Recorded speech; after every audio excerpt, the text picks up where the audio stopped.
पटना में बिहार बीजेपी कार्य समिति की अहम बैठक। नित्यानंद राय और सुशील मोदी समेत कई विधायक और सांसद मौजूद। जीतन राम मांझी के आवास पर हम की बैठक, पार्टी के सभी विधायक मौजूद। जीतन राम मांझी के बेटे संतोष सुमन का बड़ा बयान, बैठक में कहा एनडीए का ही हिस्सा रहेंगे। आरजेडी की तरफ से जीतन राम मांझी को बड़ा ऑफर, मांझी को दिया गया सीएम पद का ऑफर, सूत्रों से खबर। राहुल गांधी ने जीतन राम मांझी से बात की, बिहार में सियासी हलचल के बीच फोन पर हुई दोनों की बात। बिहार में उथल पुथल के बीच आरजेडी की बैठक में तेजस्वी यादव ने कहा अभी खेला होना बाकी है, कई ऐसी चीजें हैं जिस पर नीतीश का नियंत्रण ही नहीं। तेजस्वी यादव ने कहा केंद्र में बैठे कुछ मंत्री ये सब करवा रहे हैं, लेकिन इस बार तख्ता पलट इतना आसान नहीं होगा। मीसा भारती ने बिहार के हालात पर कहा अब तक किसी की तरफ से आधिकारिक बयान नहीं, आरजेडी जब भी सरकार में आती है जनता के लिए काम किया है, आगे भी करेंगे। बैठक के बाद आरजेडी सांसद मनोज झा ने कहा लालू यादव लेंगे हर फैसला, बैठक में बिहार की राजनीति पर चर्चा हुई। कल सुबह 10 बजे इस्तीफा देंगे नीतीश कुमार, शाम 4 बजे एनडीए गठबंधन की तरफ से मुख्यमंत्री पद की शपथ लेंगे, सूत्रों के हवाले से खबर। जेडीयू प्रवक्ता नीरज कुमार का आरजेडी पर निशाना, कहा ये लोग नौकरी के बदले जमीन नाम लिखवाते हैं, शिक्षक बहाली में पैसा नहीं कमा पाए ये लोग। पटना में नीतीश कुमार से मिले जेडीयू नेता लल्लन सिंह, मीटिंग में कई कैबिनेट मंत्री मौजूद रहे। बिहार कांग्रेस विधायक दल की बैठक टली, पूर्णिया में आगे होने वाली मीटिंग टाली गई है, कल सुबह 11 बजे मीटिंग।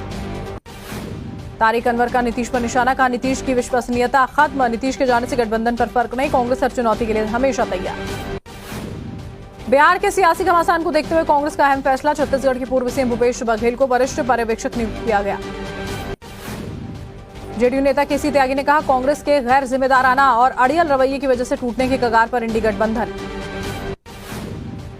पटना में हुई बीजेपी कोर कमेटी की बैठक, मीटिंग के बाद सुशील मोदी और विजय सिन्हा ने नहीं की मीडिया से बात।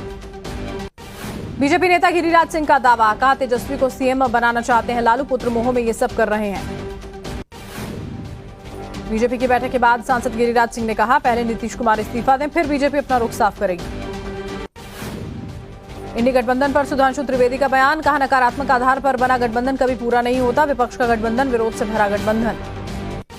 नीतीश कुमार पर प्रशांत किशोर का तंज, कहा पीसी कर कहेंगे मेरी अंतरात्मा कह रही है अब इन लोगों के साथ नहीं रहना चाहिए। प्रहलाद जोशी का इंडी गठबंधन पर निशाना, कहा जन्म लेने से पहले गठबंधन की मृत्यु हो गई। बिहार की सियासत पर दिलीप घोष का बयान, कहा क्या नीतीश फिर यू टर्न लेंगे या लोगों की उम्मीदों पर खरे उतरेंगे। बिहार के हालात पर बोले जयराम रमेश का भूपेश बघेल को सीनियर ऑब्जर्वर नियुक्त किया है, वो सभी विधायकों और बड़े नेताओं से बात करेंगे। नीतीश के साथ छोड़ने पर जयराम रमेश को याद आया गीता का श्लोक, भगवान शिव से अर्जुन के सवाल को जयराम ने पत्रकारों के सामने रखा। लैंड फॉर जॉब मामले में बढ़ी लालू परिवार की मुश्किलें, ईडी की चार्जशीट पर दिल्ली की राउज एवेन्यू कोर्ट ने लिया संज्ञान, राबड़ी देवी मीसा भारती को समन जारी।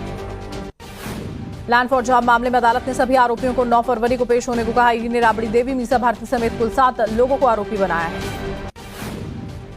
सुशील मोदी ने लैंड फॉर जॉब स्कैम पर कहा लालू बताएं नौकरी के बदले जमीन लेने का सच। यूपी में कांग्रेस और समाजवादी पार्टी में बनी बात, अखिलेश यादव ने ट्वीट कर कहा कांग्रेस के साथ 11 मजबूत सीटों से अच्छी शुरुआत।